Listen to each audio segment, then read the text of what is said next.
Trump ने जब Iran के खिलाफ युद्ध छेड़ा तो शुरू में उन्हें अमेरिका के लोगों का समर्थन मिला था, लेकिन जब युद्ध लंबा खिंचा तो लोग उनके खिलाफ होते गए।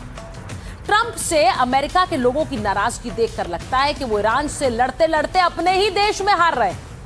आंकड़े बता रहे हैं कि ट्रंप अब अमेरिकी इतिहास के सबसे अनपॉपुलर यानी सबसे अलोकप्रिय राष्ट्रपति बन गए।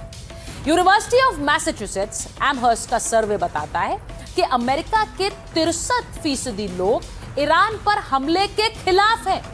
पिछले साल अप्रैल में ट्रंप की रेटिंग 44% थी, जो अब गिरकर महज 33% रह गई, यानी एक साल के अंदर इसमें 11% की गिरावट आ गई। जनता को लगने लगा है कि यह लड़ाई अमेरिका के लिए महंगी साबित हो रही और इसीलिए ट्रंप के खिलाफ प्रदर्शन हो रहे हैं। लोग कह रहे हैं कि ट्रंप राष्ट्रपति है, राजा नहीं है कि कोई भी फैसला ले ले और उसे जनता पर थोप। और ट्रंप के एक फैसले को लेकर कुछ इसी तरह का रुख अमेरिका की अदालत ने भी दिखाया है, जो अदालत कह रही है कि ट्रंप राजा नहीं है। वॉशिंगटन में डिस्ट्रिक्ट जज की अदालत ने कहा कि ट्रंप व्हाइट हाउस के मैनेजर हैं। डिस्ट्रिक्ट जज रिचर्ड लियोन ने कहा कि ट्रंप खुद को व्हाइट हाउस का मालिक समझने लगे हैं, ये भूल वो ना करें। अब ट्रंप को ये पहली बार नहीं है जब कोर्ट ने फटकार लगाई। आप सोचिए कि इन कमेंट्स के साथ कोर्ट ने व्हाइट हाउस में ट्रंप की तरफ से बनवाए जा रहे एक बॉल रूम का कंस्ट्रक्शन रोक दिया। ट्रंप व्हाइट हाउस में करीब 3800 करोड़ रुपए की लागत से ये बॉल रूम बनवा रहे थे। इसका कंस्ट्रक्शन करीब 90,000 वर्ग फुट के क्षेत्र में किया जा रहा था। ट्रंप ये कह रहे थे कि इसके लिए वो टैक्स पेयर्स का पैसा नहीं ले रहे हैं, यानी कि आम लोगों का पैसा नहीं, बल्कि अपनी जेब से वो खर्च कर रहे हैं। लेकिन कोर्ट ने कहा कि व्हाइट हाउस में कंस्ट्रक्शन करना हो तो अमेरिकी संसद की मंजूरी पहले लीजिए जाकर। कांग्रेस की मंजूरी के बिना देश की संपत्ति से कोई छेड़छाड़ नहीं की जा सकती है। अब ये भी कहा, अब हर बार की तरह इस बार भी ट्रंप कोर्ट पर भड़क गए। वो कह रहे हैं कि इस बॉलरूम के नीचे तो मिलिट्री कॉम्प्लेक्स बन रहा था। कोर्ट के फैसले के लिए वो वामपंथियों के विरोध को वजह बता रहे हैं। अब आगे चाहे जो हो, लेकिन ट्रंप ने इस प्रोजेक्ट से अपना प्रेम कभी छिपाया नहीं। 9 मार्च की तस्वीर आपको दिखाती हूं। ट्रंप एग्जीक्यूटिव्स के साथ इमरजेंसी मीटिंग कर रहे थे, लेकिन अचानक वो कुर्सी से उठे, कांच के बाहर झांकने लगे।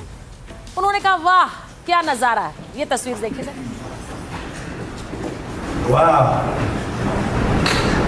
What a view. This is the door to the ballroom. And if you look, come to think of it. अब एक और तस्वीर आप देखिए। ट्रंप मीडिया के सामने बैठे थे और बॉलरूम की स्केच बुक का एक पन्ना दिखा रहे थे। इस वीडियो पर विरोधियों का कहना है कि ट्रंप व्हाइट हाउस में गोल्डन कासल यानी सोने का किला बना रहे, लेकिन कोर्ट के फैसले के बाद ट्रंप के विरोधी खुश हैं। ट्रंप गुस्से में है, लेकिन देखिए किस तरह की तस्वीर वो दिखा रहे थे। अब इसी बॉलरूम को बनवाने पर कोर्ट ने कहा आप राजा नहीं हैं, और वहां सड़क पर लोग कह रहे हैं हमें राजा नहीं चाहिए। तो डोनाल्ड ट्रंप के लिए उनकी मुश्किलें बढ़ती जा रही हैं। उनकी मुश्किलें बढ़ाने के लिए रूस से पुतिन की भी एंट्री होने वाली है। अब क्या अमेरिका और ईरान के युद्ध में रूस की साइलेंट एंट्री हो चुकी है?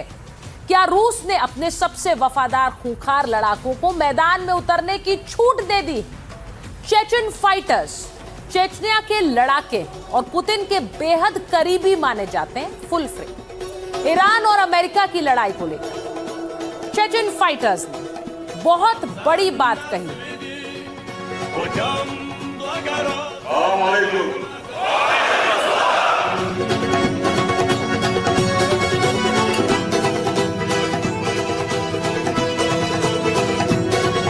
या ये चेचन फाइटर्स अब ईरान की जंग लड़ेंगे। चेचन फाइटर्स ने अमेरिका को जिहाद की धमकी दी है, इजराइल को भी जिहाद की धमकी दे रहे हैं ये चेचन फाइटर्स। चेचन फोर्स ने कहा है कि वो ईरान में तैनाती के लिए तैयार है। अब चेचन लड़ाके, ये रूस यूक्रेन युद्ध से इनकी चर्चा बहुत ज्यादा शुरू हुई थी कि वो अपनी क्रूरता और निडरता के लिए जाने जाते हैं। ये रूस से अलग हुए चेचन गणराज्य का अर्धसैनिक संगठन है और चेचन फाइटर्स की कमान रमजान कादिरोव के हाथों में है। रमजान कादिरोव पुतिन के कट्टर वफादारों में गिने जाते हैं। चेचन फाइटर्स के युद्ध में शामिल होने से मिडिल ईस्ट का संकट और गहरा सकता है। मैं आपको कादिरोव की तस्वीरें अब दिखाती हूं, जरा देखिए कि जिन रमजान कादिरोव की मैं बात कर रही हूं, पुतिन के बेहद करीबी माने जाते हैं। उन्हीं की तस्वीर आप इस वक्त देख रहे हैं और वो इस पूरी जो ब्रिगेड है उसे लीड करते हैं। खूंखार लड़ाकों की ब्रिगेड को लीड करते हैं जो चेचन फाइटर्स हैं। वो रूसी सेना के साथ मिलकर काम करते हैं और इसके कमांडर रमजान कादिरोव को पुतिन की ऐसी मिसाइल कहा जाता है जो क्रेमलिन के इशारे पर कहीं भी हमला कर सकती है। अब चेचन फाइटर्स ने ईरान के लिए लड़ने का ऐलान भले ही किया, लेकिन रूस इस पर पूरी तरह से खामोश है।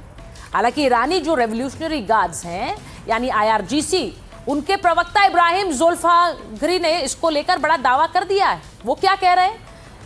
वो ये कह रहे हैं कि ईरानी सेना के प्रवक्ता ने कहा कि जरूरत पड़ी तो ये चेचन लड़ाके ईरान का साथ देंगे, ये ईरान के लिए लड़ेंगे। ईरान ने यह भी कहा कि चेचन फाइटर्स ने युद्ध लड़ने की रजामंदी का संदेश हमें भिजवाया। अगर अमेरिका ने ईरान पर किसी तरह का ग्राउंड अटैक किया, ये क्यों आएंगे? क्योंकि अमेरिका के ग्राउंड इन्वेजन, उनके जमीनी हमले की बात बार बार हो रही थी। तो अगर कोई ग्राउंड इन्वेजन हुआ तो चेचन लड़ाके मैदान में उतर जाएंगे और हमारी मदद करेंगे। ये खुद IRGC कह रही है, ईरान कह रहा है। तो रमजान कादिरोव और उनकी पूरी ब्रिगेड अब क्या इस ईरान युद्ध में उतरने वाली है? लेकिन ईरान के युद्ध में रूस की खामोश एंट्री का यह सिर्फ इकलौता सिग्नल नहीं है। अब पुतिन को लेकर आपने उनके बयान सुने हैं। पुतिन बार बार कहते रहे कि युद्ध सही नहीं है। वो बार बार कहते रहे कि मुझे तो इन्होंने सबसे बड़ा विलन बता दिया। लेकिन अब अमेरिका खुद क्या कर रहा है? उन्होंने ईरान का समर्थन भी जाहिर किया है। खबरें यह भी आई कि मोस्तफा खमेनी कहीं रूस में तो नहीं है, जिसे रूस के जो अधिकारी हैं उन्होंने उसका खंडन किया। लेकिन रूस इस जंग को लेकर लगातार बयान दे रहा है। अब कहा यह जा रहा है कि रूस की तो साइलेंट एंट्री इस युद्ध में पहले ही हो चुकी है। रूस ईरान को अमेरिकी युद्धपोतों की लोकेशन बता रहा है। यानी अमेरिकी जो बड़े बड़े युद्धपोत हैं वो कहां है, ये कौन बता रहा है ईरान को, उन्हें कैसे टारगेट कर रहे हैं, ये रूस बता रहा है। अमेरिकी फाइटर जेट्स की मूवमेंट के बारे में ईरान को जानकारी अभी रूस दे रहा है। माना जा रहा है रूस से मिली खुफिया जानकारियों के दम पर ही ईरान ने अमेरिकी सैन्य ठिकानों पर सटीक हमले किए। अब रूस पर ट्रंप भी लगा चुके हैं ईरान की मदद का आरोप। वो कह चुके हैं रूस मदद कर रहा है, हमें नहीं पता है, हमारे से तो कहते हैं नहीं कर रहे लेकिन कुछ पता नहीं। अब यह बात किसी से छिपी नहीं है कि रूस के खिलाफ युद्ध में अमेरिका यूक्रेन की मदद कर रहा है। नाटो देशों से मिल रहे अमेरिकी हथियारों के दम पर यूक्रेन इतने लंबे समय से जंग के मैदान में टिका रहा। अब आप सोचिए कि अगर पुतिन के ये लड़ाके भी इस युद्ध के मैदान में उतर जाएंगे तो फिर इस युद्ध की तस्वीर क्या होगी। इस बीच बड़ी खबर मैं आपको बता दूं कि ईरान युद्ध पर ट्रंप का एक और बहुत बड़ा दावा है। वो कह रहे हैं ईरान ने सीज फायर का अनुरोध कर दिया है। ट्रंप बोल रहे हैं जब तक हॉर्मुज नहीं खुलेगा तब तक सीज फायर नहीं होगा। ट्रंप ने चेतावनी भी दी कि हॉर्मुज नहीं खुला तो हमले जारी रहेंगे।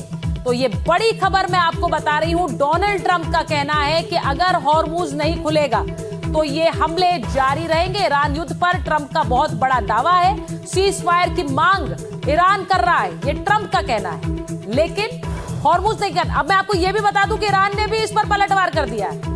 ईरान कह रहा है कि हमने सीज फायर की मांग नहीं की है। अब आप सोच लीजिए कि हो क्या रहा है। कुछ घंटे के बाद डोनाल्ड ट्रंप जनता के सामने आकर अपने देश को संबोधित करने वाले हैं। उससे पहले वो कह रहे हैं ईरान सीज फायर मांग रहा है, लेकिन ईरान पलटवार कर रहा है।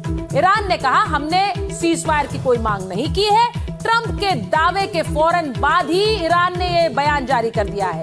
IRGC ने बयान जारी करके ट्रंप के बयान का खंडन कर दिया है। तो अब आप सोचिए कि होने क्या वाला है। डोनाल्ड ट्रंप अब से कुछ घंटे बाद क्या कहने वाले हैं, इस पर पूरी दुनिया की नजरें टिकी हुई हैं। तो इस युद्ध को लेकर बड़े ऐलान और बड़े दावे किए जा रहे हैं। इस युद्ध को लेकर किस तरह से असर पूरी दुनिया पर और खासकर भारत पे पड़ रहा है।